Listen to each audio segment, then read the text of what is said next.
diversity of narrative, and also just, I guess, I find it really frustrating, not just that, people like me aren't represented very well in terms of when we look at cultural reproductions around queerness, but also the narratives that we see.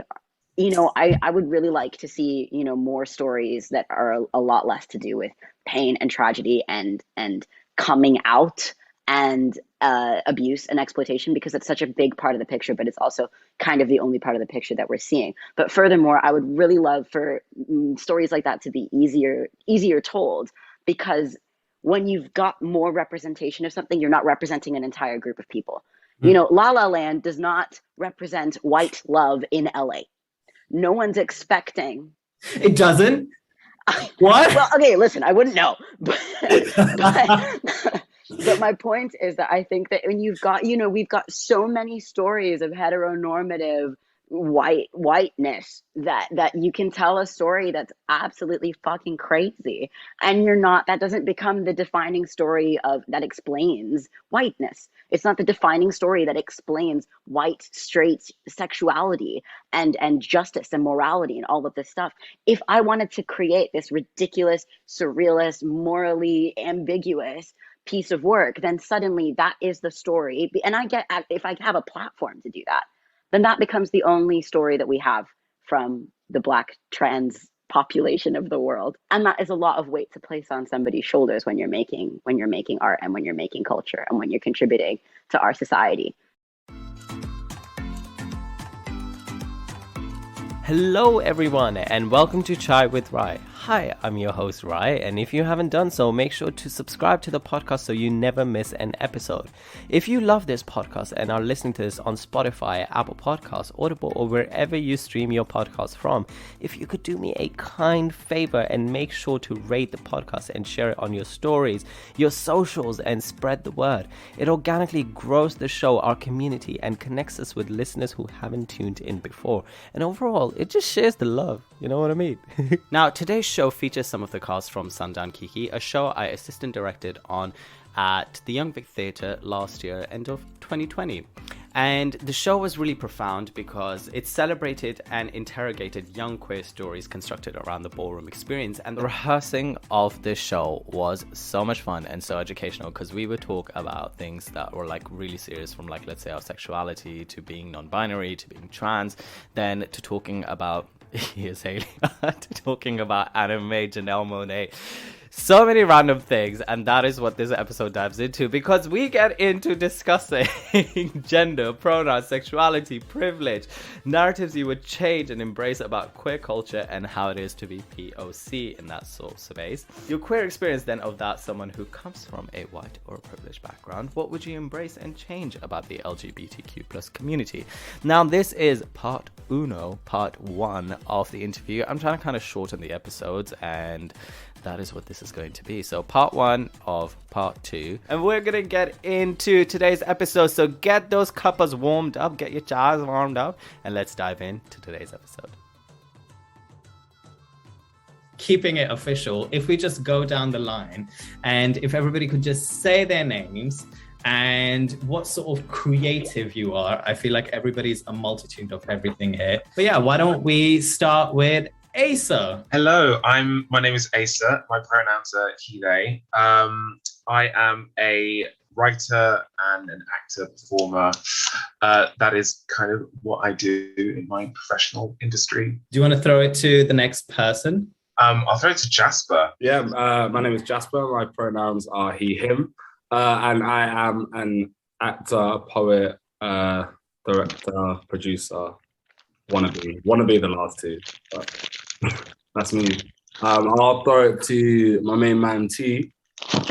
My name is Tatenda. My pronouns are he, him.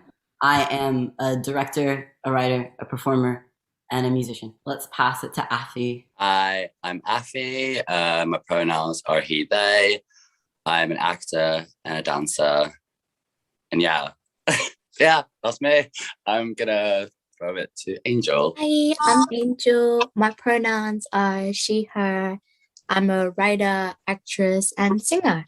I'm gonna throw it to Jay. Jay, I had to mute you because you were like undoing the biscuits. I'm so sorry. I literally, just as I was checking if I was unmuted, I was like, I'm making a lot of noise right now. It was like, my name's Tatenda and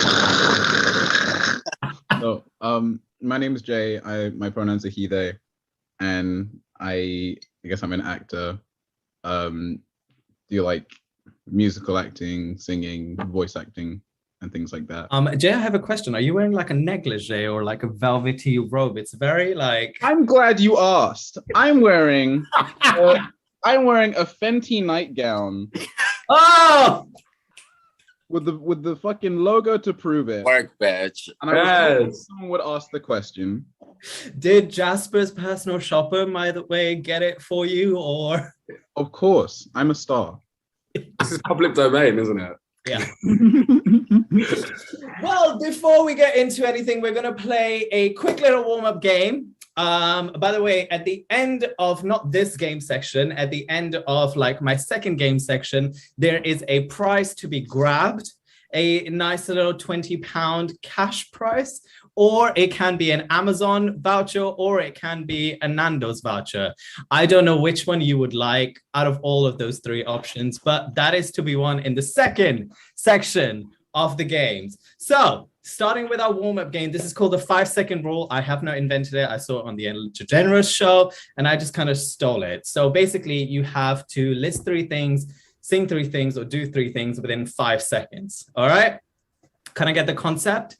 Everybody will have a go, and then we'll all do it together. All right? Asa, you're first. Sweet Jesus. Asa, you are a massive fan of Janelle Monae, and Period. you love anime, right? Mm-hmm.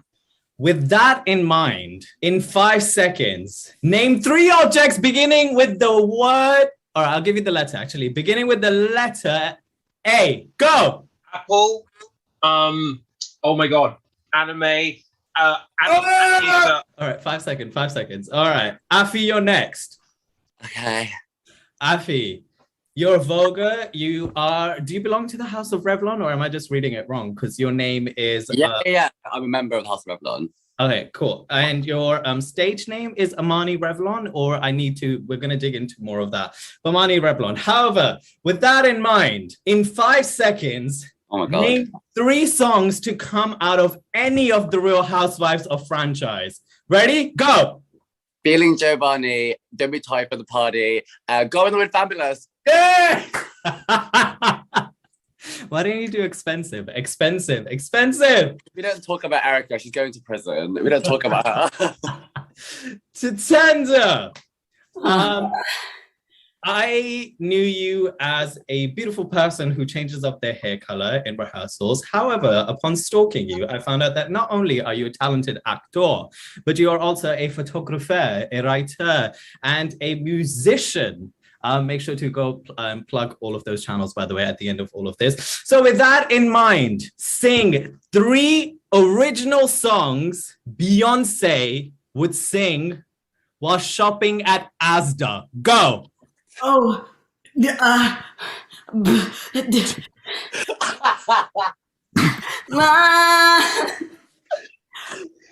original song. It's okay. It's all right. But out of curiosity, if Beyonce was at Asda, what would she say? Beyonce would never go to Asda. Beyonce would say, "Is this what the people do?" Beyonce would weep for us. Wow. Just wow. Angel, your turn. Not only are you an actress, but I live for your trends, your fashion sense, and as you said, you are a singer and you are a massive K-pop fan. With that in mind, name 3 ways of saying bitch please without saying bitch please. Go. Oh my goodness. Girl, bye, Felicia, and honey, damn. That was... Honey, damn. Can I just say, in all of this, I'm just looking at Jay, just dipping his biscuit, just eating, and just... Jasper, You're up next. You're a writer, actor, spoken word artiste. By the way, if you haven't checked out Jasper's spoken word pieces, they are available in a playlist on SoundCloud. Make sure to go check them out. And you're also a singer. With that in mind, what 3 things would John Legend say if he just walked out of the shower? Go. Damn, it was cold. This floor ain't heated. Chrissy. Did you just say pussy? No, Chrissy. Oh. Who told you I'm a singer?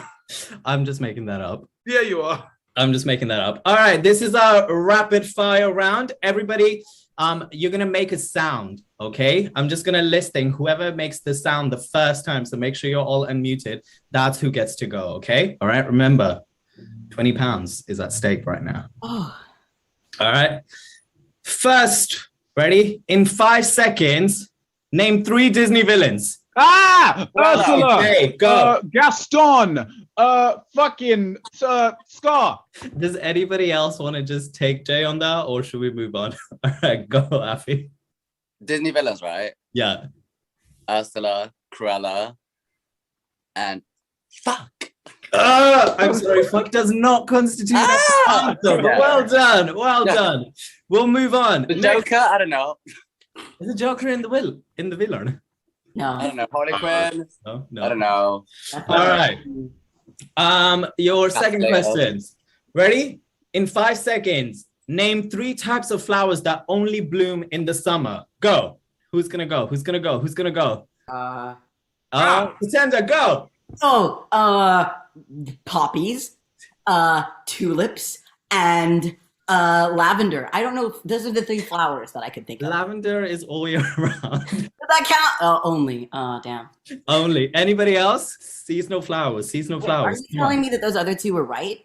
I think poppies, maybe. I'm not... Tulips, sorry, yes. But poppies, I'm not sure of. All right. Anybody else want to go at it, or should I move on? I think that's it. Yeah. Go. Tulips.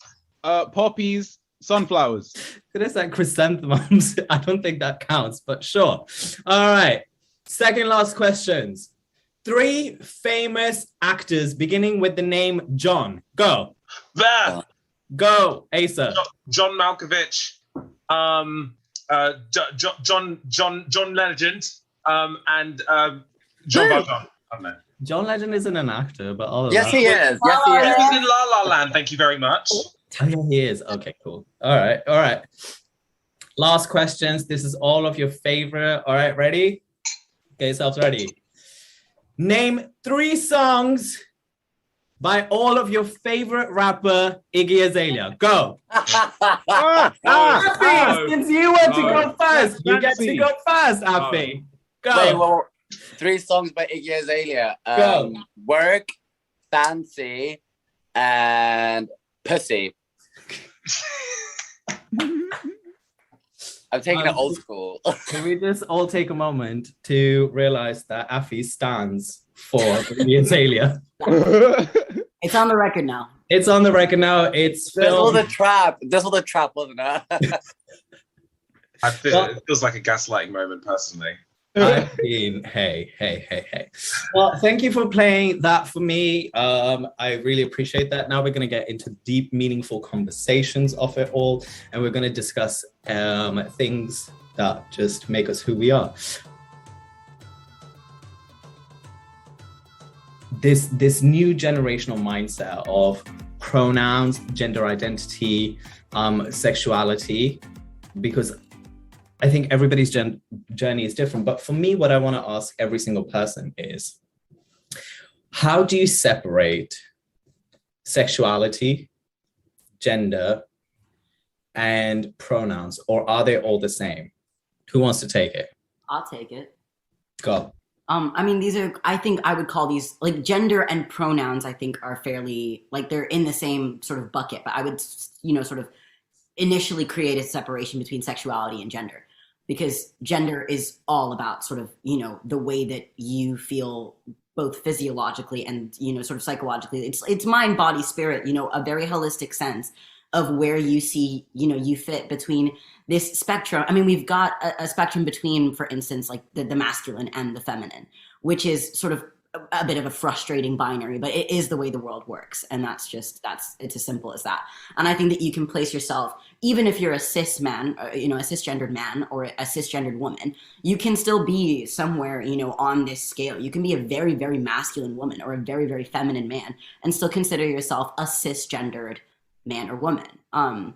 But I think that, and then pronouns, for instance, sort of are just about, how you want to be referred. And you can be a cis man and be like, yeah, you can call me they, and that's fine, and that's comfortable. You don't have to be non-binary to use they, them pronouns, for instance. But, for me, being a transmasculine person, I sort of went through a whole journey of like, before it was like, oh yeah, sure, I'm comfortable being, I was assigned female at birth, and I was like, yeah, that's chill. And then that became much less chill. And then I had a sort of bridging moment that isn't like, that's not the only time that non-binary identities exist. But for me, I decided that I definitely wasn't a woman first.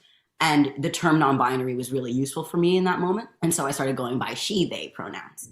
And then in that moment, she started feeling really uncomfortable. So even though I wasn't like, I still felt pretty feminine, but I was like, no, I'm they, them pronouns. And then I started feeling like, actually, I'm making all of these changes, but I still feel like I'm much more on the masculine end of the spectrum. So how about he, they? And then it just became he, him. But so for me, my gender identity, as I came to terms with it, my pronouns evolved with me in that journey. But I think that I was a trans man for a lot more of the time than I was necessarily like acknowledging, certainly publicly, let alone privately. But yeah, those operate separately. Whereas sexuality, on the other hand, is more just about sexual and romantic attraction. Actually, just sexual attraction. Your romantic attraction can be something completely different. It is, sort of like, it is a whole new world. I think like our generation, like this, like we're sort of really opening up what these terms actually mean and not taking them in a prepackaged form, which is really exciting. But it does lead to, I think, sometimes hyper categorization. Like we don't want to be placing boxes everywhere, but I do think that it is like using new words to open up these big boxes that we've been placed in. But yeah, sexuality and gender are separate entities entirely. That's how I would say it. I guess I hold quite similar views. I would say that I find that pronouns, people outside of queer spaces can often find, non-binary they, them to be like, okay, well, those are the only people who feel like in between masculine and feminine. But even me, I'm like a cis woman. I use she, her pronouns. Like that's what I feel comfortable with. But I do have days where I feel more masculine, other days where I feel extremely feminine. So I feel like there is obviously still more of a spectrum with gender than pronouns can always allow, if that makes sense. Mm-hmm. And then even, sexuality, it's different for, obviously, it sounds so basic, each person. But like, I think fluidity is like a thing I feel like connects both gender and sexuality really well, if that makes sense. Mm-hmm. That's kind of my input. Jasper or Jay? Yeah, I think talking about the generational thing as well, it's just, I've forgotten what play I was reading the other day, and they were like using the word transvestite loads. Oh no, that was it. It was a sad tale of the death of queens, Tennessee Williams. I might have lost the title, but they talk about this character being a transvestite constantly, and I was discussing with my director, who's also queer, about what do they mean by that, because we can't even interpret. We can try and interpret, but really we don't know what like Tennessee meant by that writing. We can take a guess, but there's the language we use has evolved to the point where some things we go, do you know what, this is problematic for a reason, or this is now reductive, or this is invalidates. There's a term like, when I was about, I don't know, 14, I think I was using the term heteroflexible. I've never heard it makes me want to throw up now when I like say it, because I literally can't even remember where I heard this word. And I was like, oh, that's perfect. I was like, yeah. It's kind of like implies fluidity. And then I was like talking to my like proudly bisexual friend and was like, oh shit, I feel like this word really just shits on everything you're talking to me about and really invalidates that for you, because I'm basically being like, oh no, I can choose. Like I still have the the privilege of the word hetero in there, so I can call myself that. But then also, I don't know, and we spoke a lot about that, and I was like, do you know what? That word's disgusting. Like, that's, for me, not to put that in my mouth, for me, I don't like that word in my mouth or in my ears anymore. But I think that was just with my growth of that. And things will always evolve and change as we learn and understand that it's not even the spectrum that we acknowledge is, there's stops along the way that we haven't, like, no one fits into like one label. I truly believe that you can't, even people that proudly say they're gay or proudly say they're this, there's no like one term, which is why people sometimes, you know, like Angel said, you know, pronouns don't always keep up with one thing, and we can use all sorts. And I think at the end of the day, that's why I just stuck with saying, like, if someone asked me, I'd say I'm just Jasper. If you've got questions, like, you will know if I'm interested in you sexually or romantically or anything. Do you know what I mean? That was my whole thing. I was just like, why should I? You know, you're out, or like you're at a friend, like your friends are trying to introduce you, and they're trying to like set you up. Oh, Jasper's, and I'm just like, single. That's what I am. Like, do you know what I mean? It's, instead of having to go like, oh yeah, I'm bi, like signaling to people, you just go, no, my name's Jasper. If we get on, like, and that helped me a lot with kind of forming organic relationships within the queer community, as opposed to, I think sometimes, especially like I grew up in Brighton, like some people that hook on to words and labels early can get themselves in like rabbit holes, and you know, and not just in terms of personal identity, but also quite literal.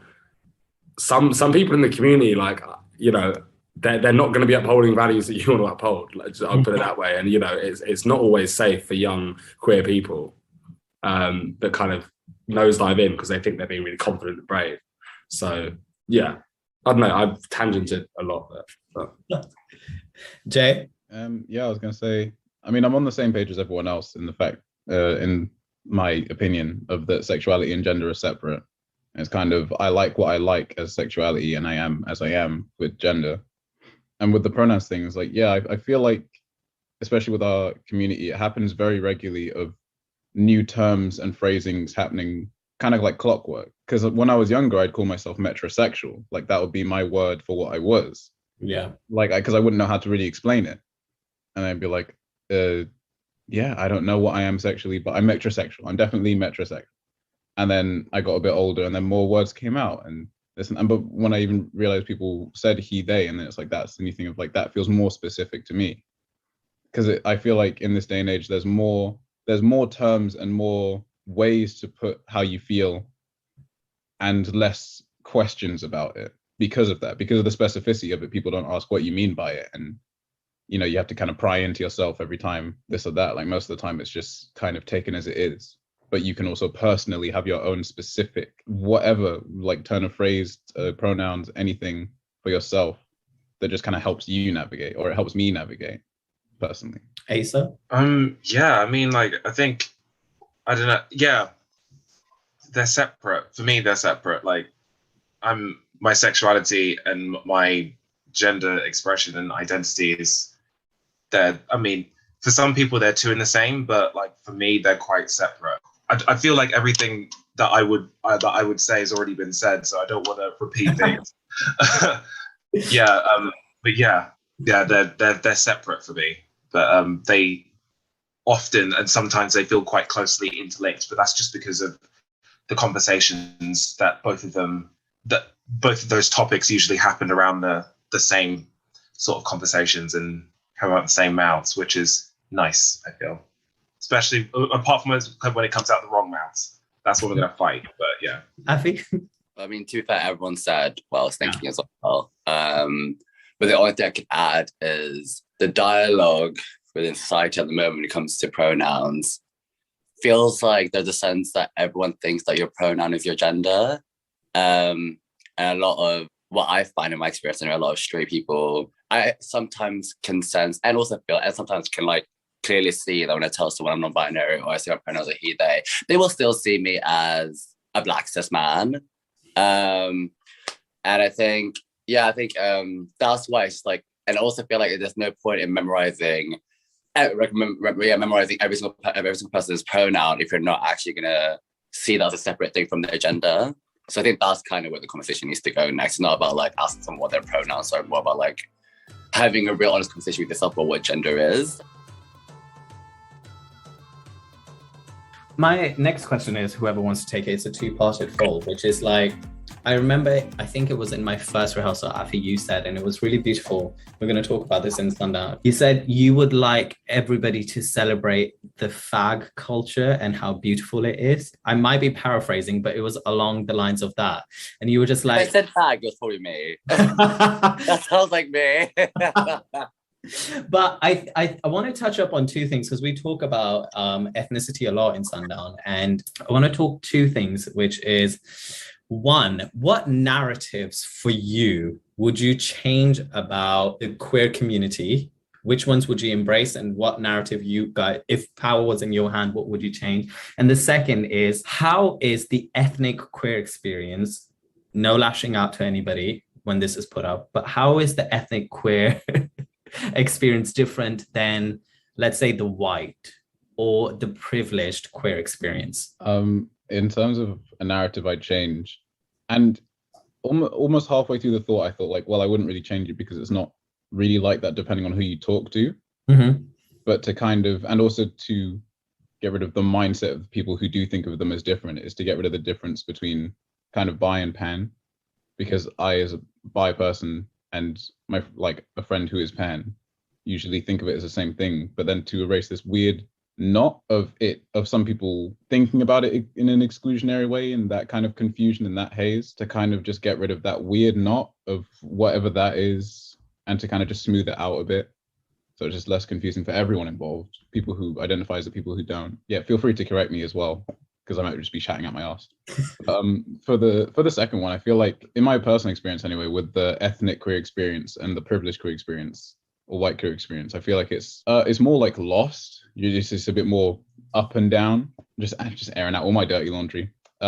Because I'm just, I'm Jamaican as well, without a lot of ties to Jamaica, like physically to Jamaica. So it'll kind of be like finding my feet with that, and then finding out my own culture. And then you have this whole other beast of your sexuality, and then finding your feet with that when you don't really have it a lot around you on TV or anything like that, or in your family or in your home.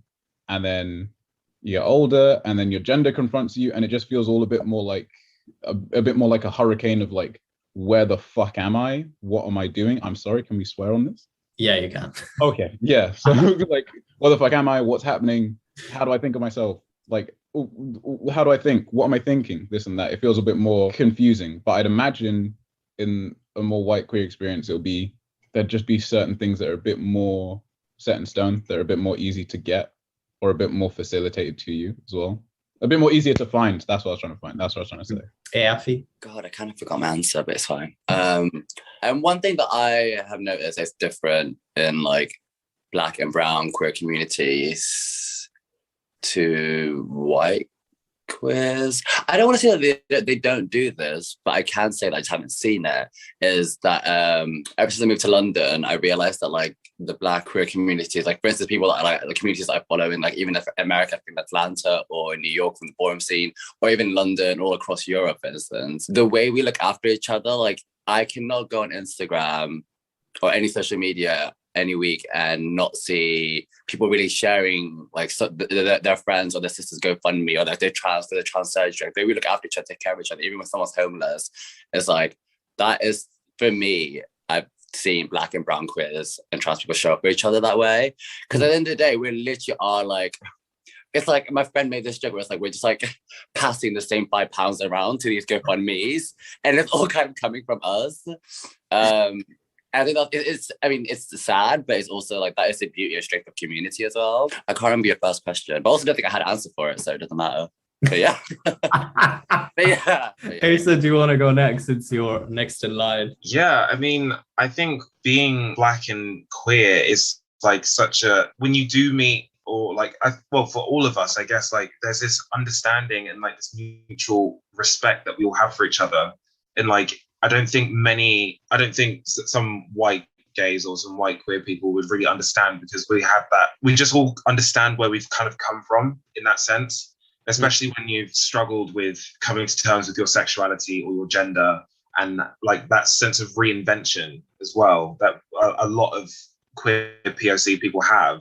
And there's something quite special in the fact that like we can well, it's a bit of a generalization, but we can all kind of understand each other. And like what Afi was saying is like passing around the same £5 and like constantly uplifting our brothers and sisters in like a really affirming way, even if it's just like a simple post or just an easy check-in, or like when you go out to the club and you just see one of your friends that you ain't seen in a long time, and just, you know, uplifting them while they're doing their own thing in the dance floor or trying to get with someone, you know, you just that sort of uplifting nature. And in terms of something that I would want to change, I mean, maybe this is just like me from my 18-year-old phase. I would quite like to change like that, this sense of no, not from 18-year-old, it being like a very white queer narrative in the media and in the way that queerness, and especially like the LGBTQIA community, gets portrayed in, let's say, like really high budget shows and theatre shows, because it's not necessarily an active representation of what the queer community is. I get quite frustrated with TV shows and mainly theatre actually that is about the AIDS epidemic, because it's always it always seems to be coming from the white narrative, when it just disproportionately affected queer and trans people of color in America and in the UK. And it's a bit like, you know, it's really frustrating.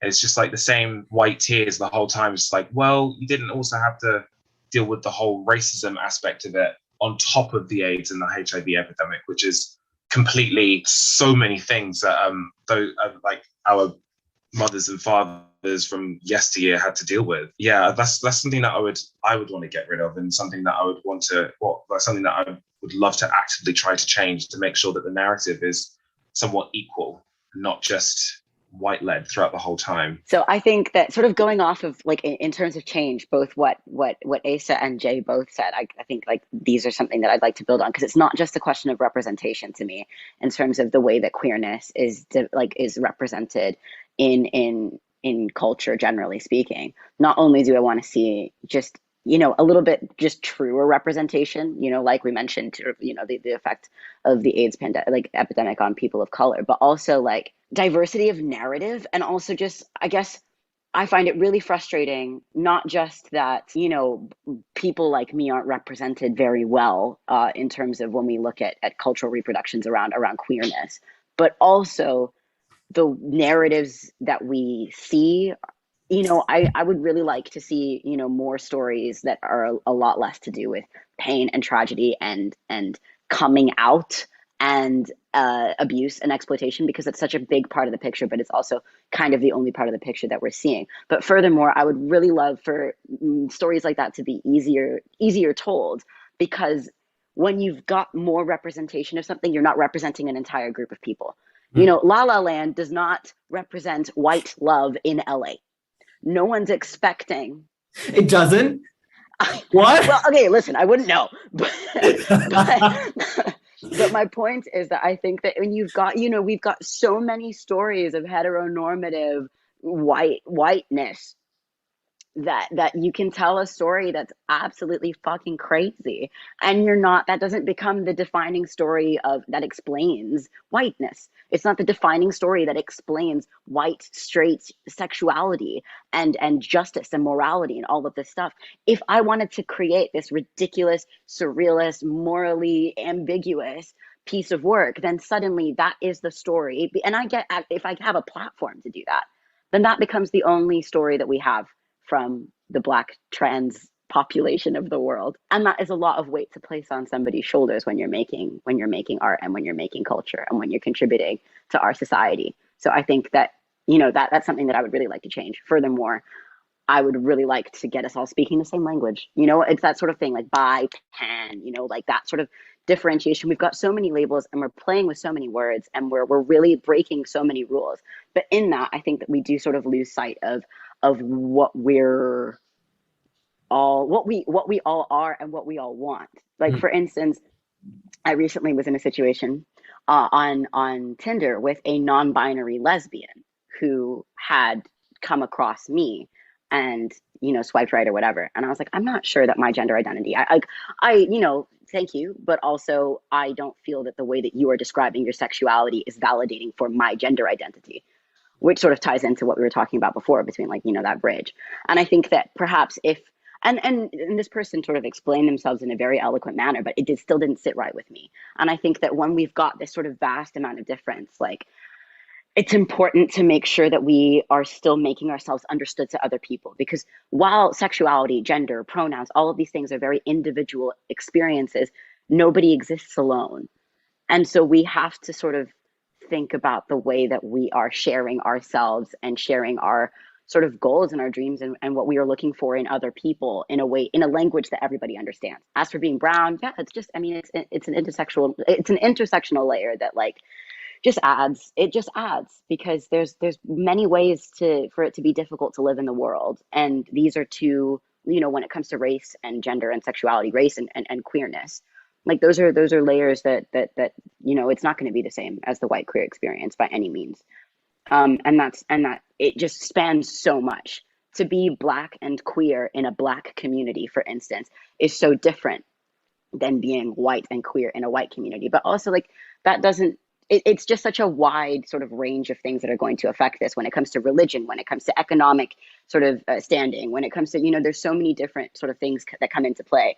But I think that the challenges and the joys of the queer experience across these racial differences are so different, because the cultural context is quite vastly different a lot of the time. I had loads of thoughts while you guys were talking as well. A lot of them have gone out of my head already, but one of them was one thing that I kind of wish was gone is, it's kind of not on our community, it kind of is, but it's this expectation to like be so well read on everything sometimes. I don't know, I feel this pressure sometimes, and like, also maybe it's my ego, people not being like, oh, that was a good point you made, like you had to put thought and time into that, like well done, that was an intelligent point. Like I was going to say something and people are just like, oh yeah, but that's your life, so like whatever. Or even more time, it's not my life, that is just like, oh yeah, but you're a part of that, so like it just comes naturally. It's like, although you might feel something, you know, being able to articulate things can take so long. And also like people even not in the community, not having patience with people really bugs me sometimes. Like we were talking about, we've all spoken about how these journeys, and I think we can all acknowledge like our journey's not over either. But for some reason, like, this is a terrible analogy, but like in the same way you don't rush someone's grieving process, like something that is so personal and so like only you understand your connection with this person that you are trying to find, or that may have found you, however what your relationship is with that and your queerness. People are so quick to try and rush you into that. Especially I find sometimes some of your closest friends can be like, oh my God, so what is it? Let's go out, let's do it, you know, okay, now you said you're this, you must like this. It's like, well, I don't know, actually. It's just the expectation side of things. And I think, I've forgotten who said it earlier about, I think it was Afi, about just getting to the point where we can have just honest conversations and check-ins every now and again and be like, right, like, you know, it's not as simple as just going, okay, yeah, 2 words with like a / in between and now we know everything about you. It's, you know, there's a conversation that needs to be had, especially with your close friends. That would be my little like thing. I remind, if there's any ever any young like people that I come across in like education and they like feel something's there, I like always to say, just be kind to your friends and listen to your friends and don't try and rush them through anything. And then, yeah, in terms of other communities, like, I don't know, I grew up like surrounded by white people. So it was like, to be honest, that there's no jokes we made out of that. That's just what it was. And it was like, so I don't even really have great cultural contextual knowledge to like answer that question for myself, especially because, I mean, I'm St. Lucian and I only found out last year that I thought it was half St. Lucian. I'm actually quarter St. Lucian, half Jamaican, and then quarter Jamaican. My grandma lied to me. She didn't want me to know I was Jamaican for some reason, but that's something else. Yeah, I know. But yeah, it's like, so it's weird. I don't have this connection with that. So yeah, I was just this like brown kid that was like already brown in the white area. and then was like queer, and I was like, there's just so much going on. I was just like, I was just focusing on staying alive, like truly, like, and you know that was it. And I think a lot of people can resonate with that. It's just like, you know, in conversations like this, I love listening to people's thoughts, but sometimes I'm just like, do you know what? I haven't thought of that at that time. That just reminds me of like I was just trying to survive right then, and I know, like, I don't know who out of my friends or my circle will see this, like, but like, because I still have never formally spoken to my parents about anything to do with my queerness. I just don't see the point. I just really don't. And I have a lot of trauma connected with my brother to do with that. So for me, I'm just like, yeah, like see what they say. But yeah, so that's, I forgot what I said about the difference, but it's just, yeah, I feel like a lot of people, if anyone hadn't commented on that already and anyone's watching this, it's like, I don't know the difference really. It's like, I haven't had much either. Yeah, I guess I would say for like the aspect of the narrative, I would like changed. I really think we don't, even in the queer community in general, like asexual people are never really embraced or even viewed as part of the community. And I always find that kind of disheartening as someone who, for a long time, and probably still even, is like figuring out this kind of like sexual side of everything. And I feel like that's just really erased, especially once you've like come out of the closet or whatever. And also that idea of, you know, coming out, like you have to tell everyone, you know, unless that means you're not proud if you don't. And I always find, like, for me, my opinion, it's like my business. I can tell who I want to tell. Like, if I don't tell people, it doesn't mean I'm not like proud of who I am or anything. I might not feel comfortable to tell those people, or I just might not want to. Like, that's my business. And then I honestly I feel like I live in a completely different world to like white queer people. Like, I just cannot relate to them. I have white queer friends. I'm just like, I know we're meant to be like a community and we're like united, but I'm also like, the stuff you say just like doesn't hit with me. And honestly, you guys are like the first queer community I've ever had. I've always been like really alone. I'm gonna get fucking emotional. Anyway, I've always been like really alone dealing with like my queerness. And so yeah, I just appreciate you guys.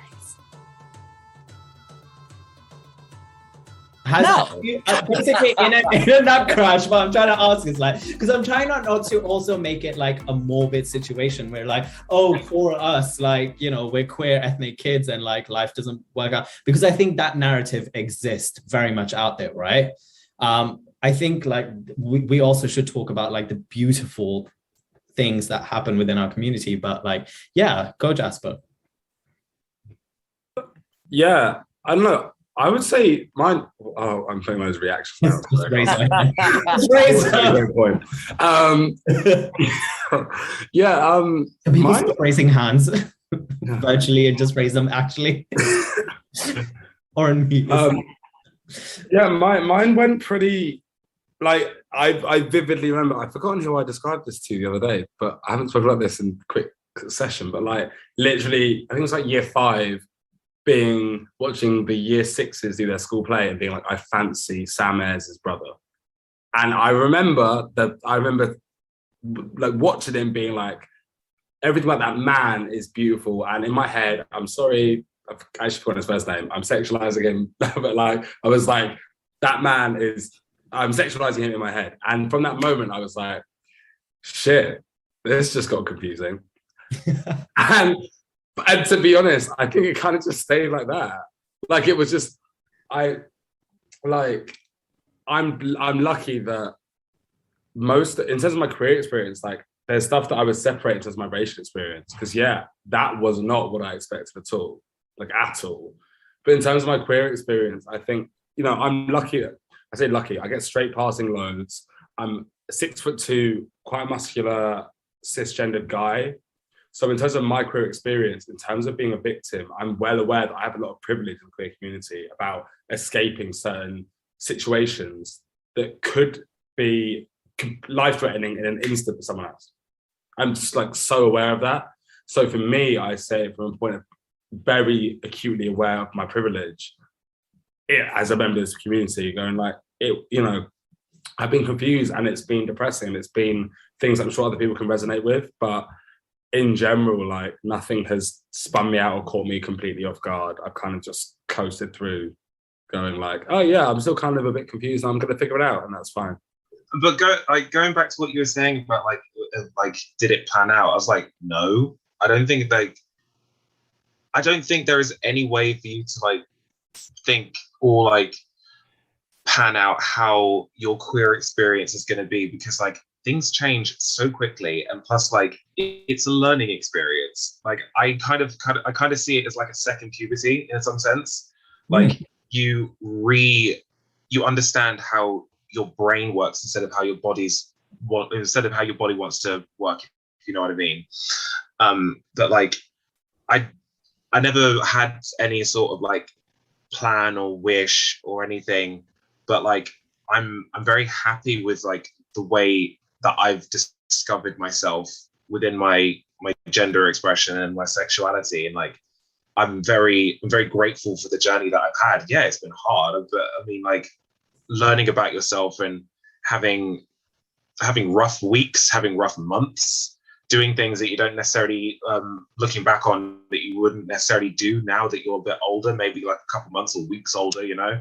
But like, that's a whole part of your story. And like, there's something quite beautiful in the fact that like, we come out or have that first a thought in our head saying, oh, that guy's really fit, when you're in year 6 or whatever, or watching Brokeback Mountain many a times, or having a massive crush on Russell Tovey, which I did many a year ago. There was something about him. To say, yes. There was something about him and being human. Lives in Shoreditch, by the way, if you just want to, like, he's always walking around Shoreditch. Of course he is. Of course he is. Yeah. I'm way past Russell Tovey now. Way past Russell Tovey. No, don't. How dare you? I'm sorry. Listen, I am way past Russell Tovey. You may not be. I am. And if Russell Tovey's watching this, listen, he's a great human being, but I'm way past him now. I'm over you. I don't need you. I don't need no man. Dude. Come on, Pussycat Dolls. Yeah. But like, it's supposed to be a journey that you can't plan. It's like there's no right or wrong way that you find yourself. There is no, end journey. Like, I'm like discovering new things. Like, even being within this company, I'm just like, oh shit, fuck, like I can do this, or like I feel comfortable doing this. Like, I think like 2-3 years ago, me in high, that's a lie actually. I wore high heels when I was 18, but that was in a show. But like 2-3 years me ago, like I would never have thought that I would ever buy a pair of high heels. Or me like last year, I never thought I would buy my first skirt, Or like me 3 years ago, I never thought I would paint my nails because it makes me feel happy or comfortable. Like those sort of like little revelations and little like things are going, oh, this is me. Like I'm just slowly discovering myself. And maybe these things might go away because you may not find yourself liking wearing nail polish anymore, but that's the whole part of your journey. Like there's no end point really. It's always a constant cycle of new things coming in and old things being thrown away. I think that's just the exciting thing about it, personally.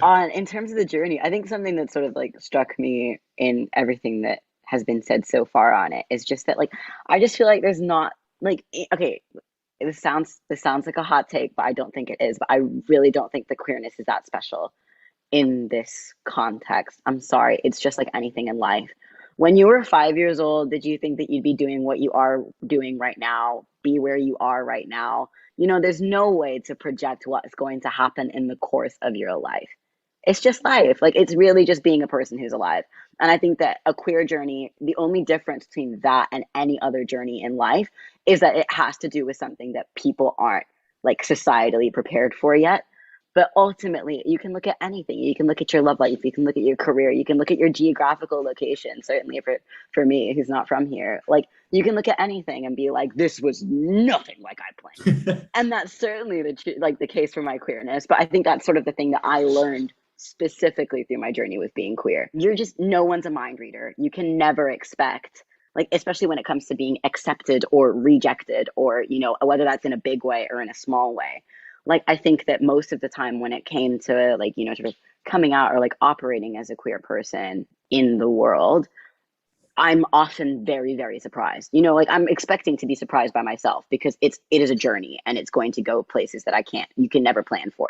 But when it comes to other people, I think there's so many times where the complete opposite thing that I was expecting to get as a reaction happened. And sometimes that is like a really pleasantly surprising acceptance by somebody. Sometimes it's a rejection framed in the most comical way that it's like, well, thank God I'm a writer. I'm making a joke out of this. Thank you. And sometimes it's like, you know, you're in a space where you expect to be accepted with open arms and it's just not even a thing. And suddenly that becomes the event of the year for them. You know, you can just never, like people come in with their own sort of experiences and their own little trigger points and their own, you know, relationships to queerness and relationships to you and relationships to, you know, their whole shtick. So I think that it's when it comes to sort of coming out and sort of, you know, that sort of presenting somebody with queerness, it becomes a lot more about them than it is about you. And that, I guess, is the thing that I've really, really learned about in the whole journey with queerness. I guess I feel like I'm not really equipped to answer this question because I feel like I'm really just starting my queer journey. Like, even though like the first time I did something queer was when I was like 15, I don't really feel like I started my journey until I was 18, and she's 20. So she feels very fresh. But I guess one thing that kind of surprised me is like my mom probably knows everything there is to know about me. And like she was just super accepting. And I was like, oh my goodness, I love this for me. But besides that, yeah, like no one knows jack shit about me. So she's on the journey by herself. Wait, you're 20? I'm 20. She's the baby. You're the coolest 20-year-old I've ever met. Fucking hell. Yeah. From the moment you realized you're queer, or your gender identity and your sexuality, did your life up until now, or that journey, pan up just with the vision that you had? Oh my God. So I think I had like 2 realizations that I was a bit. One of them was like super young. I was like, this is when I lived in Sweden, so I must have been like 7. Or maybe like, yeah, like younger, 6, whatever, anyway. And we were playing Mummies and Daddies, and what is Mummies and Daddies? Oh no, it's always called, like, we know when you pretend to be a family. Is that a thing that people do in UK? Well, we did it in Sweden. Yeah, Playhouse. Yeah. Sure. And I would always be like, I'm the mum. I need to be the mum. And like, I know for a fact that I subconsciously did that because if I'm the mum, that means that I would have a husband. Like my lover would be a husband, you know, and like, and even that, I think, I mean, I don't know. I have a feeling, I haven't fully like processed this, and I can't say it's like a fact, but I have a feeling that was also me stepping into my gender as well at the time, and not being super comfortable with being seen as like a man and playing that role. But I suppressed having any conversations about my gender until like, I don't know, 2 years ago, to be fair. So, but yeah, in terms of, and then the second time that I realized I was one of the girls was my first ever crush was this guy from Tumblr that followed me on Tumblr that lived in Miami. And like, let's take a minute to acknowledge Tumblr. Yeah, shout out. Does Tumblr still exist, by the way? I don't know. I think they like went downhill when they stopped letting people put porn on there. They still exist, but there's no porn on Tumblr anymore. Yeah. It's never been the same. Oh, I didn't. Wait, you could put porn on Tumblr? Yes, that was the main event. What are you talking about? Listen, I come from a way where you had Beer Share or LimeWire, and you had to shout out to LimeWire. You had to download porn, music, movies, everything through that. So yeah, so that was my second realization. That was the time that I realized I was queer and I had the language for it. So that was like, what, maybe like 13 or 14. And I was like, oh, this is what this means. And they're similar to you, because by that point, when I was 14, I'm like, okay, I come from a traditional Muslim family. They've been very openly homophobic about other people. I've literally heard my dad say at the age of 13, I would rather have a dead son than a gay son. And like, so I knew all these things. Yeah, similar to you, I was, I'm gonna get kicked out. I actually, sorry, I'm a bit long-winded. I'm gonna try to like wrap this up. Take your time. I never actually got the chance to like come out. I kind of got outed, which, you know what, in a way I'm kind of grateful for, because I actually feel, because of all the anxiety I had around this is what's going to happen when you eventually tell them, I don't think I ever would have. I think I still would have been 24. Yeah, I don't know. Should have, would have, could have. I have a feeling I never would have told them, I think. Whereas my auntie took care of that for me. So shout out to her. And it's just so I want to finish up with, so they found out, we had that conversation, and everything I thought was gonna happen, I'm gonna get kicked out, or like, not to like make this dark, but like I actually had like thoughts about like honor killings and all of that. I thought it was gonna get really deep.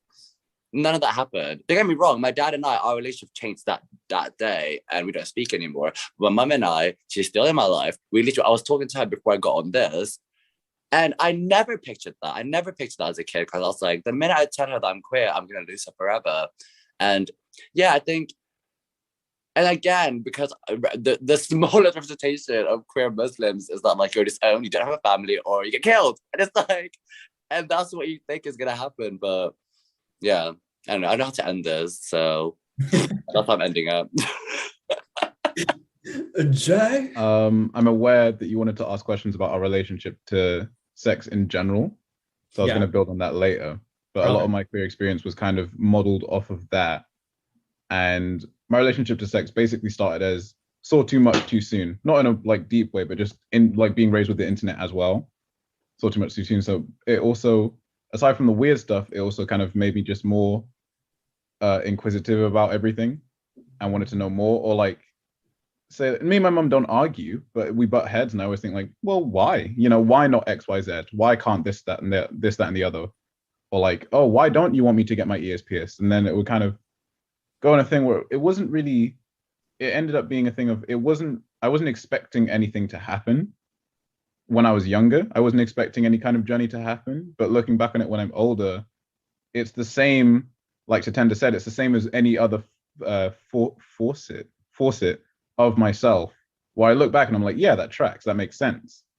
You know, I look back at my first couple of crushes, or in the same way that I look back at when I used to like pretending to be a cowboy or something, where I'm just like, yeah, no, that tracks to why I like performing. And the same with that tracks as to why I like being queer. Like, it's all the same thing of like, not once would I ever think that I'd be the same person I was a week after an instance of anything happening. But a week later, I would think, yeah, that makes sense. Like, it was never completely out of left field, but it always did make sense. And also kind of like, it was the, whatever the positive way to say, you know, the analogy of like a frog getting boiled in a pot, and it's like, it doesn't know, like if you drop a frog in like a boiling pot, it'll jump out. But if you leave it in and just keep raising the heat, it'll just stay there. Who says this saying? It's this saying of like, if you drop a white frog, people. Yeah. Yeah. If you drop a frog in boiling water, it'll jump out.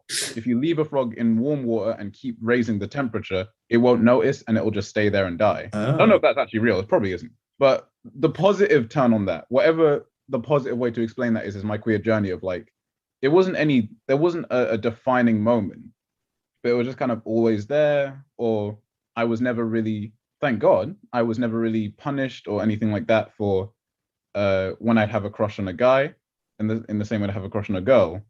Like, my mum, even with all of her attitudes and all of her hang-ups, always treated it as just like, well, just generally be careful, or just generally do, like, if she would disapprove, it would be generally disapproving, not because of who it was, it would be because of what it was, or when it was, or where I did it, a McDonald's cubicle. But it would be just the kind of thing of like, it was treated kind of flatly, and because of that, I just kind of stayed on a trajectory that only not coming to the end of it, I'm only 22, but going further along it, I look back now and I'm like, yeah, no, that makes sense. I see a through line there. I think we've talked very deeply about our queer experience, but let's just say in a sentence or a word, what are some of the things that we would embrace about our queer experience or the queer narrative or just being queer?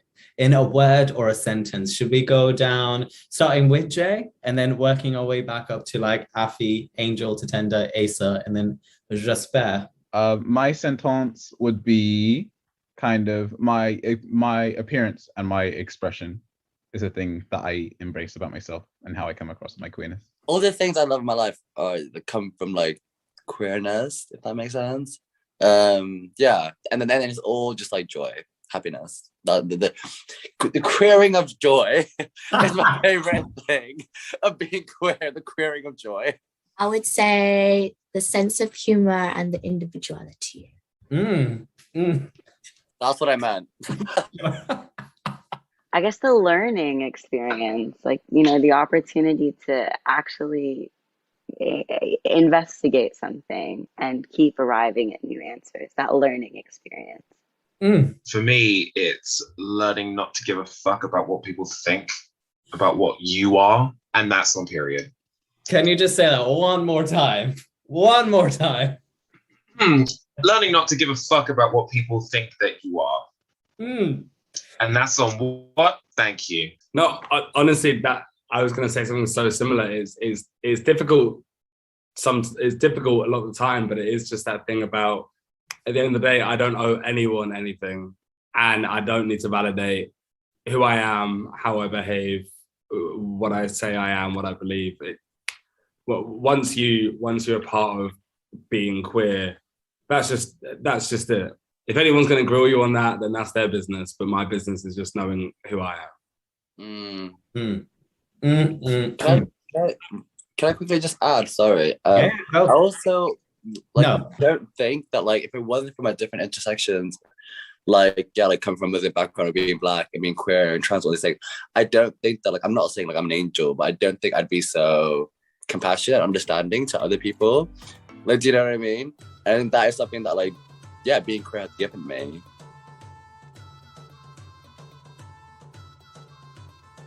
I don't know how to move on from that into sex, but we're going to talk about sex now. So tell me your worst and best sex experience. Go. No, I'm joking. Afi, he looked at you. Afi's lying down and just I'm ready. I think what I want to talk about are 2 points. My exposure to sex happened through the movie Titanic. Okay. And that led me to believe, through watching porn and having sex, it's 2 different things. And then sexuality within that, the first time I had sex with a girl, the first time I had sex with a guy was insanely different. For me, what I'm trying to, I think, pinpoint to is does everybody watch porn here? Is that okay if I ask that? Yeah? Okay. Does that affect your sex life? And how has your relationship from your first queer sex experience changed to now? The thoughts are going to leave me really quickly. I think that something that's really interesting right now is that there's no porn with trans guys in it that I find good anymore. So I don't see myself in any porn anymore. And but it's really funny. Now I'm just what do we feel like observing today? Which is kind of entertaining. But it's definitely it's more of a removed experience, I guess. But yeah, I just realized you can see my housemate moving around in the kitchen. It's okay. But he's wearing a cute little outfit. You're fine. The other thing, I think but obviously my gender changed, and my first queer experience, sexual experience with as a queer person, was me as, I guess, a woman with another woman, and obviously that's changed now. So I guess because now I have a sexual experience, and it is it's heterosexual, I guess. But God, please no one out me as straight, because that would be just horrendous. But I guess I guess it's just it's my entire, the thing that makes sex queer has completely changed for me as I've transitioned. So I guess that's been a really interesting experience. But I think that now I'm definitely it's much more making up the rules as I go. Obviously that's true of all queer sexual relationships. But now with the gender aspect, it's just very much, it doesn't feel like there is a rule book. If anyone finds one, let me know. It's definitely just all it's exciting, it's inventive, but it's also I think there's constant sort of caution of is this going to send me into like a dysphoric spiral? Is this going to make me feel very uncomfortable? Let's find out by trying. So yeah, I think I guess it feels a little bit more dangerous these days, but also like definitely much more validating when it's good and when it works. It's like, yeah. By the way, can I just say I have watched your on hormones up until month 7. Yeah. Are you gonna make another one? Or like yes. I just have no days off, so I never have the time to actually record them. But I'm definitely gonna. I'm now 10 months on testosterone. The last video I recorded was 7 months on. Damn. Yeah. I mean, you guys have sort of watched me transition in the last like whatever 2 months it's been. My balls totally dropped like halfway through our rehearsal process, and I was like, but yeah, it's. I'm definitely gonna record more. So stay tuned. That's it for me. Who wants to go next and talk about sex? By the way, within that, can we also include the perception of what like queer sex is meant to look like through the lens of like pornography and things like that? Like, we're not all ripped, okay? We don't all have great angles. Okay, sorry, Afi, sorry, Jasper, sorry, everybody, sorry.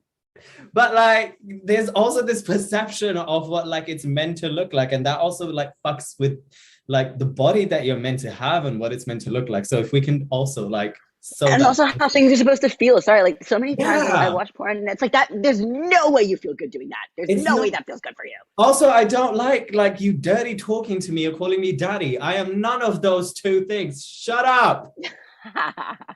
Yeah. So what was it? My relationship with sex was basically like, I was told everything when I reached a certain age. Like family stuff. Huh? Did you have a sex talk? Is that what you mean? That's the thing. I didn't get a sex talk when I was younger though.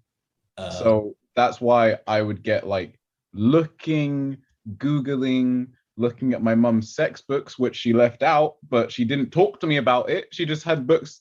I think the thing that made me fucking bisexual was she had a book called For Him and For Her. And it would be all kinds of positions, information, like very, very in-depth stuff about like why this position is good for this, who it might be good for, who it might not be. And it was really actually educational, but I never was spoken to about it. So I'd look for it. I'd look for it on the internet or books or things like that, or anything that wasn't like a straightforward source. So I'd just get like a warped fucking position. Can you drop the link of the book? It's For Him and For Her. I'll look it up on Amazon as the little blue book. I remember it's little and blue. It's actually so good. But no, yeah, I got a very warped sense of sexuality, and like especially being younger, it would kind of like. Did you ever see those memes where it's like, oh, being queer, you can't tell platonic love for romantic and sexual? I had that for like the first fucking 3/4 of my whole fucking life, whereas like I couldn't gauge it. The thing that helped, the positive part of it, like I said before, is also the fact of like I did have like quite a shameful relationship to sex because no one talked to me about it. So I just assumed it was all taboo. So then no one type felt more taboo than the other for quite a while. So I kind of got thinking about a lot of different stuff when I was younger in a way that was kind of unrestricted because I was very ashamed of all of it equally. Yay. But to the point where, the point where it kind of did open my eyes where it was not that bad was when I think I was 9, and it was the first time I had pleasured myself, and I held on to it for like 2 weeks until, and my mum had night shifts and she was very, very tired, and I was eating myself up inside. I was going shopping with her and I was like almost in tears. I was like, how could she go shopping with her filthy little son? How could she be in this hour with me? What have I done? And then like I blurted out like, oh my gosh, I watched porn and I touched myself. And she was like, Jay, I've had 2 other children who are much older than you. Like, I know, it's fine. I know you probably have. After that, it was just kind of like, oh, okay, I guess I'll just keep going into this and keep looking into it. And then when I got older, more like my brothers or my mum would like tell me more things, or we'd have more conversations, and it just gradually leveled me out. But it had like a starting point of thinking about everything all at once, and then kind of calming down as I got older. You're so lucky. I know. You're so lucky. Wait, by the way, am I correct in saying that Angel and Afi were the only people who grew up Muslim, or is anybody else here as well? No? All right. Happily, baby. Well, I remember the first time I got a hard on, right? My mother like made it out to be that it was the demon or like this like demon possessing me. So she actually asked the imam, and I actually had to read this inscription every time I would get a hard on. Not a great thing. It literally. So until a good solid time, if you're Christian or if you grew up religious, I thought like sex was evil. It's only meant to happen between a woman and a man. And secondly, hard-ons were like the devil just playing with you. Like it needed to pray away. Like pray away. So you're so lucky that you had such. I really fucking am. I owe it all to the fact that I still do. He's still around. And he should be coming to Sundown Kiki. I don't know. He works in TFL because I was a man. But a queer older brother. And so it was like the first time I had a queer sexual experience as well. And I like, again, just kind of like, I was older, but I just kind of like, I'm just going to say it. And I just said it to my mum. And then she was like, well, I mean, I've already had your brother and he's very fluid. So, I mean, it's not crazy to me. Just as long as you're like with anything else, just be safe, I guess. You know, don't do it in public and get arrested and shit like that. Well, it was just seen as an equal playing field, but all of it was kind of wary. Is your mom single? Yes, newly. Tatenda. I say go for it. I'll give her your number. I was just asking for a friend, you know. I've got a single. Jasper. It was the two things. One, because when you talk about like talking to your mom and like when the first time like got hard and stuff, I remember my friend who I should probably stop saying names. I'm really like outing people. Don't. I'll just let's call him Dan. When we were in like secondary school, so Dan is Mormon, still has gone on this mission. He is a proud member of the Mormon Church, and I remember him like in science. He was one of those guys that was quite laddie, and everything was about sex. Like, everything was always like, yeah, news, like laddie, yeah.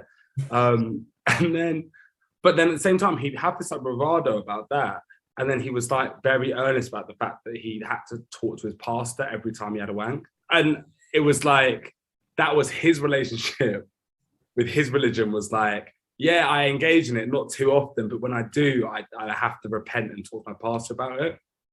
And I don't know, that just reminded me of that. I don't know, everyone's got different things, but that just reminded me of, I remember being in like year 9 or so and like being on that science desk and him telling us for the first time and us like not, actually, I'm censoring myself. We like laughed at him. And now in my head, I'm thinking, probably should be more sensitive. It was like a religious practice. Like I need to respect like his life. But like, I remember it being so like outlandish for us because I think a lot of people in my school weren't religious at all.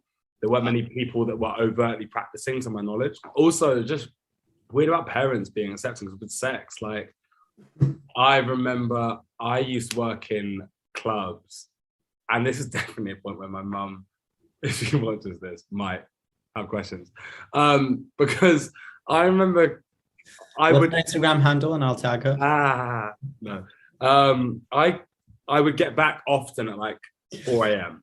like 4, 5 a.m. whatever. And that was just my life because it was work and she expected it.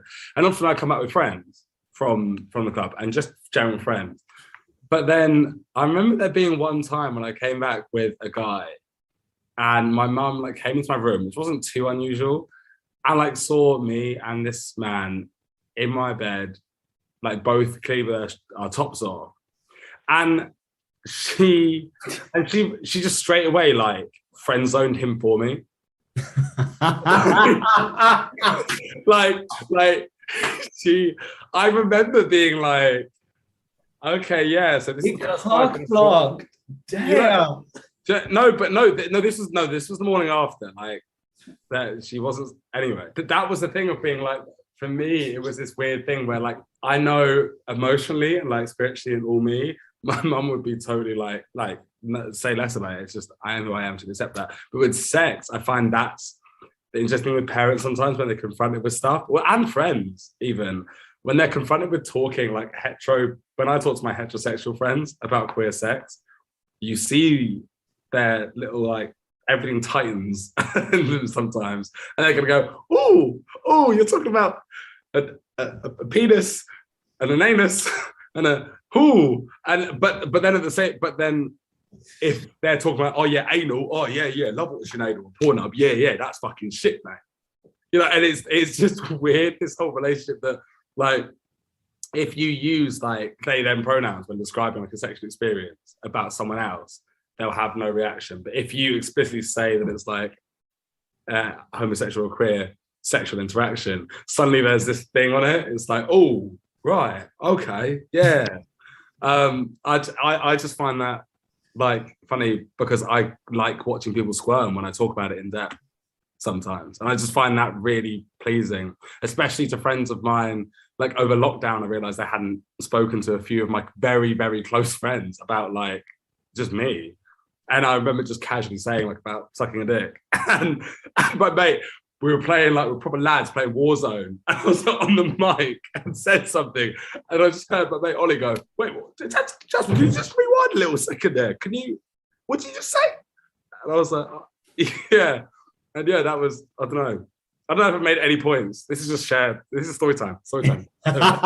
Go on, Jay, before we move to Afi. Your point was you sucked a dick. Point taken. No, but literally just building on that, literally the exact same shit happens to me all the time. Where like I'll be on the PS4, headset on, this and that, controller in hand, and every time I say it, like certain friends forget. I'm talking about sucking dick, this and that, and they're like, whoa, pause, Jay, pause. And there's a moment of silence where like, oh shit, yeah, sorry, carry on.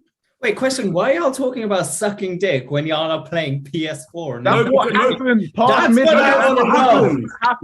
because that's the thing, because people will be, like, when people play games, especially men, like it's this culture of like saying the most vile, or just not even vile, but just sexually explicit things. So then it's this like reverse Uno card when they're like, is this like homoeroticism in like lad culture that's so ingrained into it? They'll be like, oh mate, oh you fucking sniped that guy so hard, I want to suck your dick. And can you say that one more time? You know, it's I literally have heard that before. People would be like, oh my god, seeing Kill Street, oh my god, fuck me now, bend me over and fuck me. And I'm like, I would. And they're like, and then they're like, and then suddenly they remember that split second, they go, oh shit, yeah, what I just said did have homosexual connotations. Oh fuck, yeah, no, I'll take that back. No, I'm straight, yeah. Y'all don't say no homo? Is that still a thing? Do people still say that? It is, but I don't let that slide in my group of friends. I'm just like, you said it, like, say it with your chest. I'm convinced no one's straight. Straight is a fallacy. Asa, I feel like you play games. Do you talk about sucking dick as well? Like, all the games that I play are one-player games. There is no talk mentioning of sucking dick while throwing Pokeballs at Pokemon. Are you maybe comparing that to cum or what? I don't know. Pokeballs and cum? No. I mean, the intersection between sex, like sex and anime, there's especially when you get into hentai, but that is not what I am. How dare poker come? Gotta suck 'em all. Gotta suck 'em all. Catch a dick.